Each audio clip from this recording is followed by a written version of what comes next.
उल्टा रथ यात्रा में शामिल हुई। भगवान जगन्नाथ, सुभद्रा और बलराम की मौसी के घर से वापसी को उल्टा रथ यात्रा कहते हैं। पिछले साल मांग में सिंदूर लगाने और रथ यात्रा में शामिल होने पर नुसरत जहां के खिलाफ फतवा तक जारी हो गया था, लेकिन इसके बाद भी वो अपने पति निखिल के साथ इस्कॉन की तरफ से आयोजित उल्टा रथ यात्रा में शामिल होने पहुंच गए, जहां उन्होंने भगवान जगन्नाथ की आरती की। इस दौरान कोरोना से बचने के लिए नुसरत जहां और उनके पति मुंह पर मास्क लगाए दिखे। न तो भव्य रथ है, न ही वो तामझाम।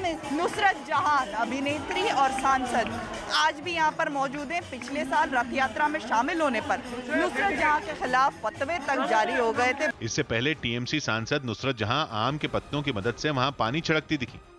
इसके बाद वो पति निखिल के साथ जमीन पर फूल भी बिखेरती नजर आई।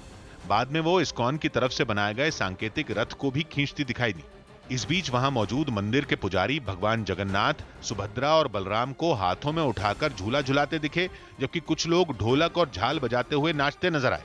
इस उल्टा रथ यात्रा में लोगों की भारी भीड़ दिखी। कोरोना से बचने के लिए ज्यादातर लोग मुंह पर मास्क लगाए दिखे, लेकिन उनके बीच सोशल डिस्टेंसिंग की कमी नजर आई। बाद में नुसरत जहां ने मीडिया से बातचीत की, जिसमें उन्होंने लोगों से कोरोना से बचने के लिए बनाए गए नियमों का पालन करने की अपील की। সকলে কিন্তু মাস্ক পরে সোশ্যাল ডিস্টেন্সিং মেনটেন করে। पेट्रोल और डीजल की बढ़ी हुई कीमतों के खिलाफ कर्नाटक के बेंगलुरु में अनोखा प्रदर्शन किया गया। इस प्रदर्शन में कुछ सामाजिक संगठनों ने भी हिस्सा लिया, जिन्होंने एक कार को गधों से खिंचवाकर पेट्रोल और डीजल के दाम बढ़ाए जाने पर अपना विरोध जताया। इस दौरान एक आदमी कार के अगले हिस्से पर बैठा हुआ नजर आया, जिसने गधों के गले में बंधी रस्सियों की डोर अपने हाथ में पकड़ी हुई थी। इस दौरान कई लोग उसके साथ चलते हुए भी दिखाई दिए। प्रदर्शनकारियों के हाथों में कई पोस्टर्स भी थे, जिनके जरिए उन्होंने पेट्रोल और डीजल के दाम कम करने की मांग उठाई। उनका प्रदर्शन शहर के कई इलाकों से होकर गुजरा।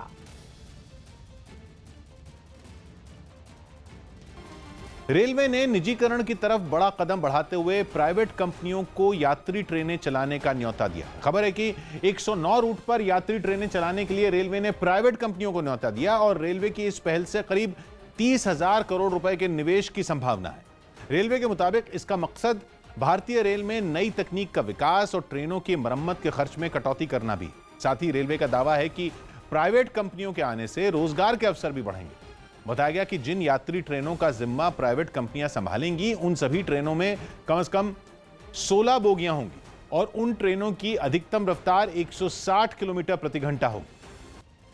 अमृतसर में कांग्रेस के कार्यकर्ताओं ने तेल के बढ़े दामों का विरोध किया। पंजाब के अमृतसर में कांग्रेस कार्यकर्ताओं ने पेट्रोल, डीजल और रसोई गैस की कीमतों में लगातार बढ़ोतरी के खिलाफ विरोध प्रदर्शन किया। जम्मू में भी कांग्रेस कार्यकर्ताओं ने सड़क पर उतरकर सरकार से पेट्रोल, डीजल की बढ़ी हुई कीमतें घटाने की मांग की।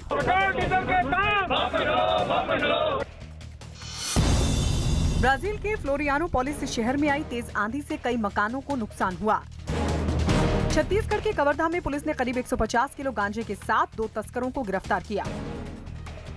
जम्मू कश्मीर के सोपोर में आतंकियों से हुई मुठभेड़ के दौरान फंसे एक बच्चे को सीआरपीएफ के जवानों ने बचा लिया, लेकिन इसमें एक जवान शहीद हो गया। घटना तब हुई जब सुरक्षा बल के जवान गाड़ियों से उतरकर अपनी ड्यूटी वाली जगह पर जा रहे थे।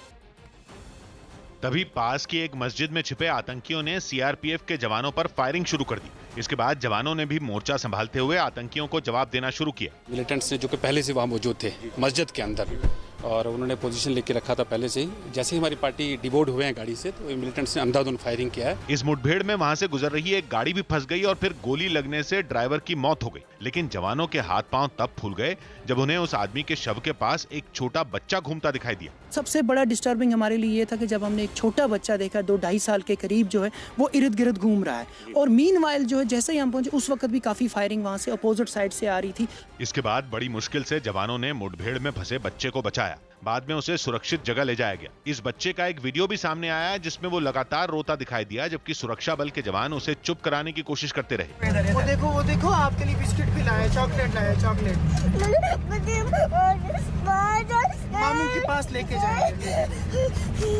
वहीं इस घटना के बाद पूरे इलाके को सुरक्षा बल के जवानों ने घेर लिया और आतंकियों की तलाश में सर्च ऑपरेशन चलाया गया।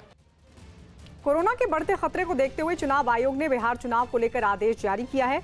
चुनाव आयोग के मुताबिक बिहार चुनाव में पोलिंग बूथ की संख्या बढ़ाई जाएगी और साथ ही एक पोलिंग स्टेशन पर 1000 से ज्यादा मतदाताओं को जाने की इजाजत नहीं होगी।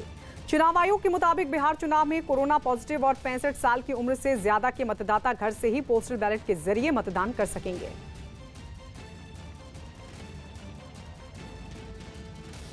लद्दाख